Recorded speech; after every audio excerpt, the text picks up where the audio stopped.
would you have rather done nothing or bought those properties knowing where they are today?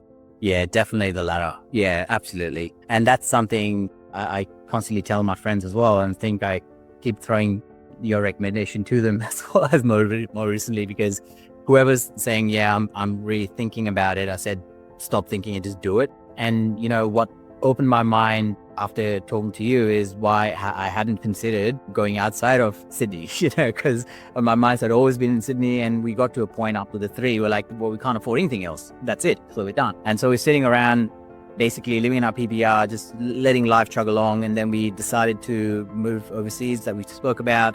And then that's where I met you. And then you're like, well, what, will you explore another opportunity outside? And that's where the conversation led to us then procuring our most recent property. I think it was months ago.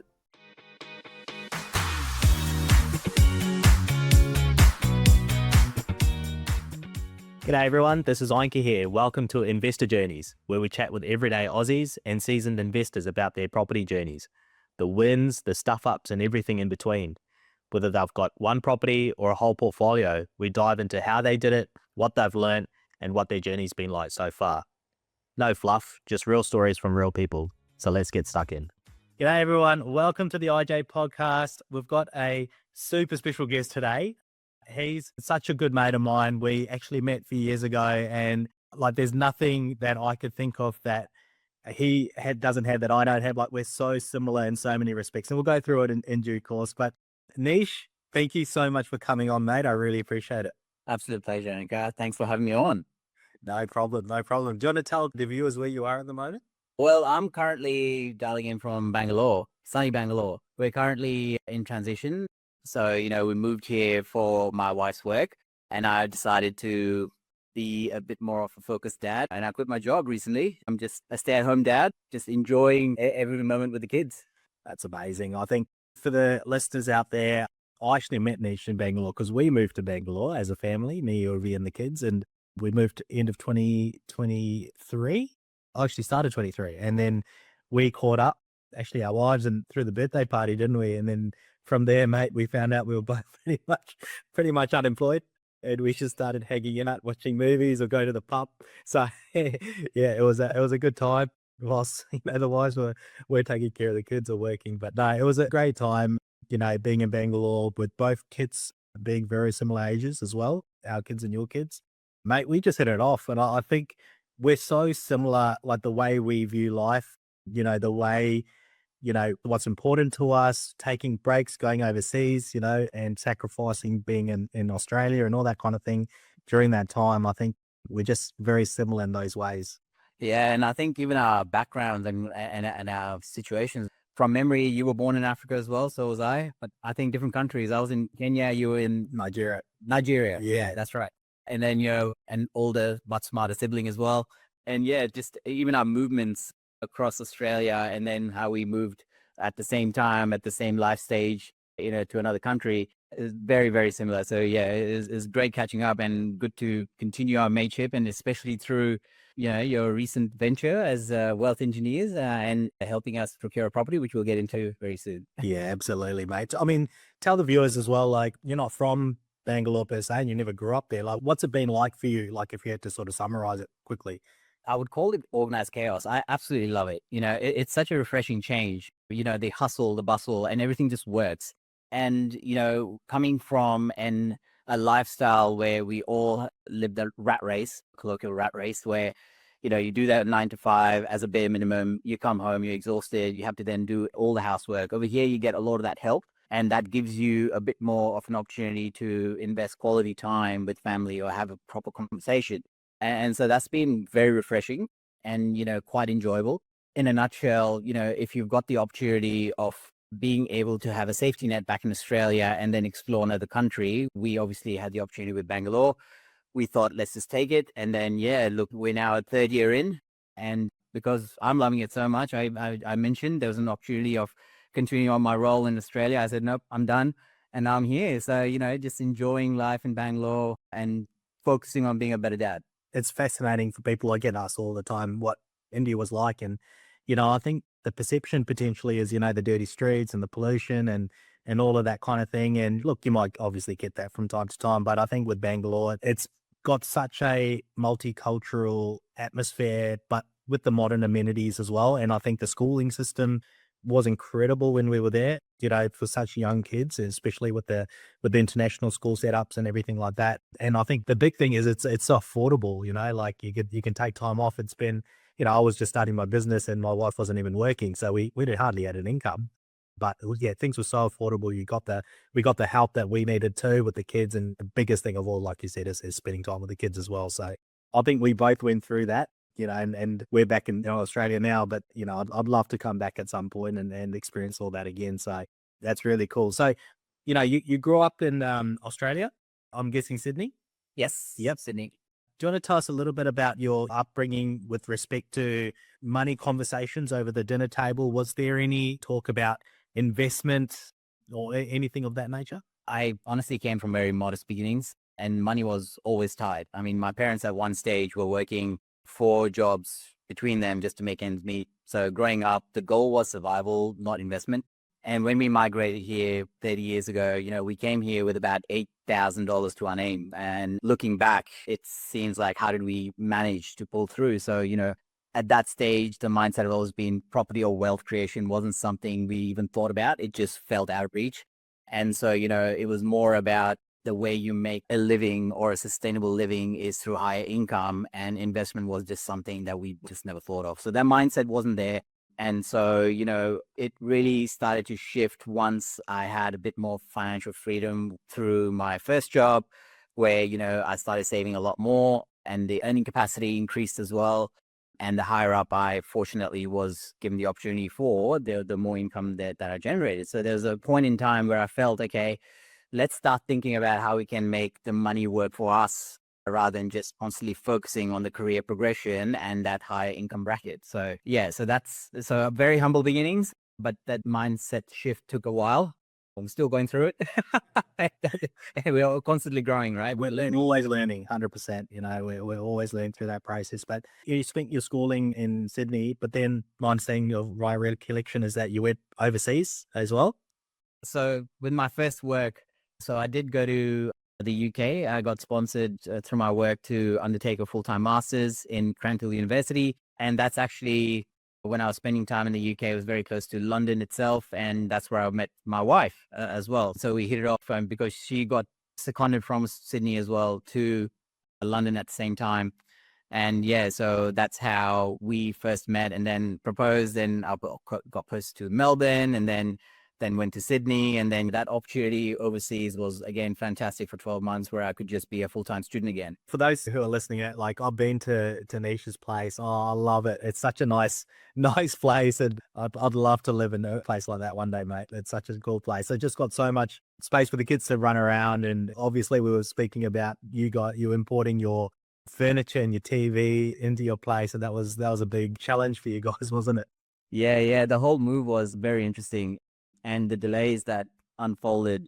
Anyway, mate, let's talk about your property journey. What was the first property? When was it? And what was your mindset going into that?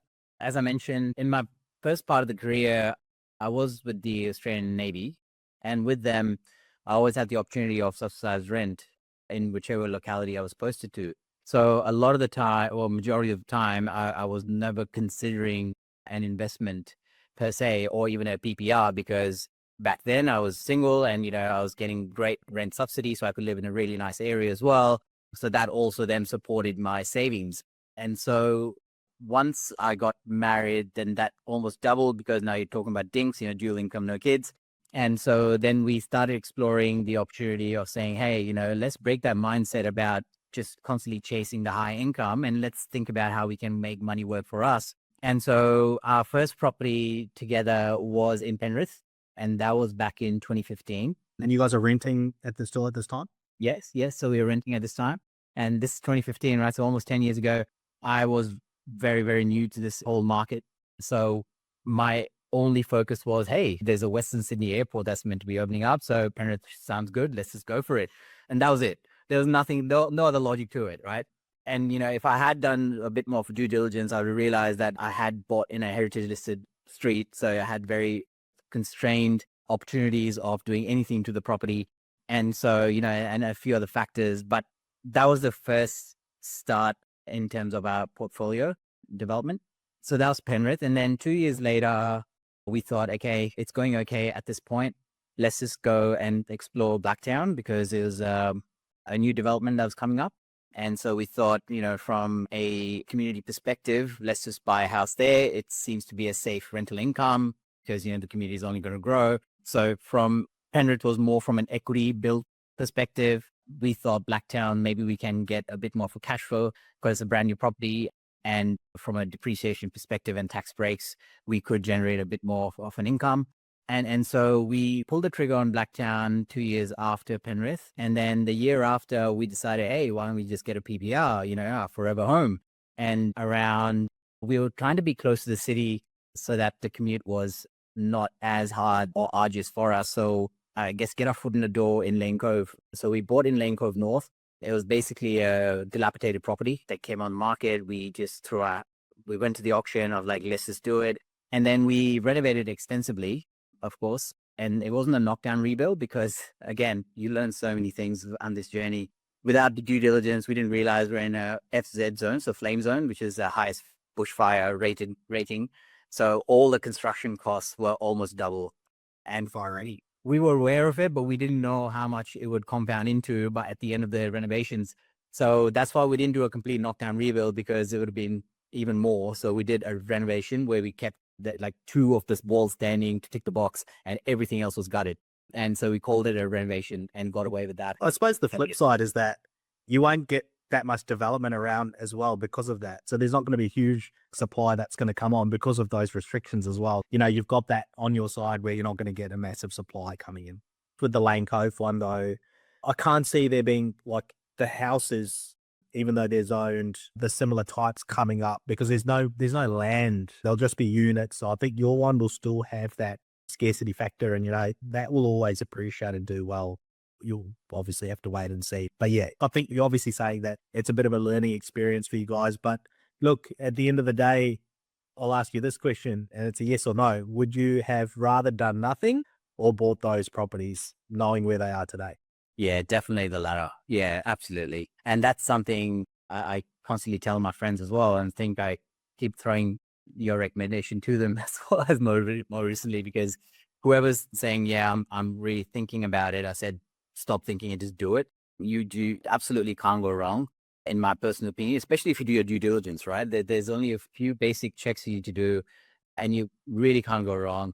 It's a lot safer than everyone else trying to gauge the markets at the moment, getting into crypto or NFTs, which are fine. They're sound. And yes, they can give you 10x in some cases, but that comes also with the risk. So if you're happy to park your money where you'll be getting some steady growth, absolutely real estate for me is a certain, so definite yes. Yeah, absolutely. And I think the big point is that, especially with people in Sydney, think that they can only invest into Sydney and therefore they can't because they don't have the purchasing power or anything like that. There's just so many other markets around Australia that you can get into. And look, I suppose the question for you, whilst you're going through that process, you bought Penrith in 2015. When did you buy the other two? Blacktown, was it 2017?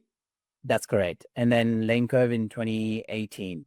Yeah, I was just going to say, APRA started to put on the brakes on lending at around that 2018 mark. Were you guys affected by that in terms of borrowing capacity? Yeah, absolutely. So we had to go down the path of undertaking a guarantor from our parents. So that really helped us. And so our main focus was to pay that off. Yeah. And, as I mentioned, our mindset will always to have that high income career growth. And so fortunately, we could pay that off and get it off the guarantorship. So that's how we got the Lane Cove one. So yeah, so those are the three that we then sat on for a couple of years. And yes, if you look back, it was lucky enough that we did invest in Sydney because it has gone up, maybe not as much for the properties that I have, but in general, overall, it has gone up. And, what opened my mind after talking to you is why I hadn't considered going outside of Sydney, because my mindset had always been in Sydney. And we got to a point after the three, we're like, well, we can't afford anything else. That's it. So we're done. And so we're sitting around basically living in our PBR, just letting life chug along. And then we decided to move overseas that we spoke about. And then that's where I met you. And then you're like, well, what do you explore another opportunity outside? And that's well, the conversation led to us then procuring our most recent property. I think it was what, months ago? Yeah, absolutely. Yeah, we'll talk about that. I think we were quite catchy. We were constantly talking about property, and to the point where I told Ruby if she wanted to come catch up, I just said, beware that we'll be talking about property for the next hour. So she stayed home. Quite smart of her to stay home, and whilst we were on the balcony talking property. But I think, yeah, that's another reason I think we got on so well is we were talking about all the nuances, especially in your situation with your residency, because in Australia, but then now you're living in India, so you class as a citizen or whatever it is, like what implications are there with that respect? And we just wanted to make sure that you're not making the wrong decision whilst you're in India to buy the future properties, didn't we? That's exactly right. And which is why, once we did that research, came down to I would have to have, with our most recent purchase, it would have to be under my name rather than a joint one, which has been the case for all our other properties with my wife, because yeah, that whole residency issue comes in and the dual taxation clauses, and there's a lot of complexity. It's hundreds of thousands of dollars, especially when you're talking about Sydney property. It's so much money. And you've been tossing up the idea of what do you do with your current PPR, because I do know we've been speaking about potentially upgrading that and then weighing up the other options of keeping the other ones. So there's been quite a extensive discussions about what you should do with your properties at the moment. Now, I think my high level advice was if you can keep your Lane Co property, keep it. But at the same time, it's really up to your cash flow. And that cash flow discussion sort of helped us with the next decision. So, lo and behold, so now I've moved back to Australia, and then we started chatting, and then you came to Australia for a little bit, and then we essentially got together again and discussed what your next steps were. So do you want to take us through that? Yeah. So my main reason for returning back to Australia was for my work. The first time we caught up, I'd returned back and I was utterly depressed because I was like, oh my God, I'm missing my family. What am I doing here? We were talking about, what we can do in terms of, wealth creation and what opportunities there can be. And then that last trip is when we executed on that property. So yeah, appreciate all the efforts and advice, mate. So No, of course. I mean, yeah, that was spot on because we were talking about, okay, short-term growth, long-term growth. We talked about pros and cons of both. We stuck with the short-term growth strategy. And, thank you for trusting in us. And obviously we caught up and we spoke a lot on that strategy, but that time frame was quite critical as you've mentioned. And do you want to speak about the property a little bit? yeah, look, you planted the seed about thinking outside of Sydney. And so, I was very much open to the idea of which areas that could potentially lead us to invest in. You mentioned, the prospects of regional Queensland as being a really good area that you could consider. I said, okay, look, I'm open to any suggestions that you might have. And then when you did come out with the suggestion of the property that you ended up buying, I still remember you just called me and said, mate, I hope you're ready to execute it, because if you're not, I'm buying it. Geez, all right, that's great. Yeah. It was, I remember there was quite a few interested parties on that one. Yeah. Yeah. And you said, mate, this is such a good property. It's strike now, because there are a few others. And if you don't take it, I'm going to take it. I was like, well, I'll take it. I'll take it. And then, it was this absolute goal. And then, so I was very pleased that we got to execute that. And all of that was basically leveraging our equity. So fortunately, I didn't have to dip into any of my savings at all, which I had thought of doing for, let's say, stamp duty or whatnot, or, pay 10% for the loan capacity. So we just use that equity that we had to just take out that loan, and then now we just parked it, and the rent is basically almost covering so we're close to being neutrally geared. With the variation in the interest rate, it'll probably be a little bit negatively, but again, that just supports us in the tax breaks. You've got 3 Sydney properties, but look, you've got them earlier on as well. So if you bought them now, they'll probably be at 3% or so. They've gone up since then. But I think the other thing that you will need to consider is, depending on what you want to do, if you're living in Sydney and you're looking to upgrade, that's a home that you'll probably be in for a long time. So looking at all the investment value and cash flow outside that property would be crucial to determine what your next steps are and depending on what your goals are as well. So a few things to think about, but at the end of the day, you've done very well. And mate, I'll tell you what, if you sold them and lived in Bangalore right now, you'd be living in a castle, I'm sure. Yeah, look, I think We definitely want to cater for the next post 5 years. So yeah, Bangalore would be great for whilst the kids are still quite young, but certainly Australia will be home. So we will be moving back soon. Yeah, and I suppose anyone listening out there who knows a good immigration lawyer, please let us know how we can bring all our domestic help back to Australia. That would be fantastic. It is quite a change when you come back, but hey, it's people problems.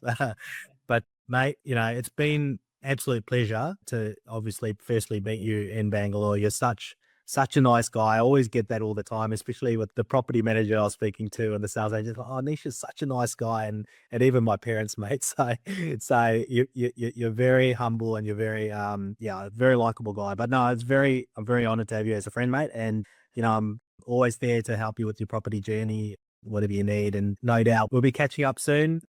I hope you get enough horror movies out in Bangalore as much as you can. But for now, mate, just let's keep in touch. I'll definitely be, keep posted on your journey as well. And thank you so much for coming on and sharing and being open as well. And thanks for, helping me in that journey as well, mate. It's your honesty, your intelligence, and your, I guess, tenacity to really focus on detail that really sets you apart from anyone else I have any conversations about this topic too. So, you've got that passion in you. And, we're both engineers from background, but your tilt and pivot into this space really shows why you did it, because that passion and that translates into the, I guess, the reports that you generate and the advice that you provide, and all the documentation that really screams quality. So thanks for all your hard work as well, and all the best. Your business is only going to grow thanks to your high ethical stance and quality. So well done. Oh, thanks, mate. I really appreciate that. I was going to say, I'll have to just send the check in the mail, but I'll have to send some biryani or something instead. Thank you again, mate. Please give my regards to Avni and the kids. And, thanks so much for coming on today. Really appreciate it.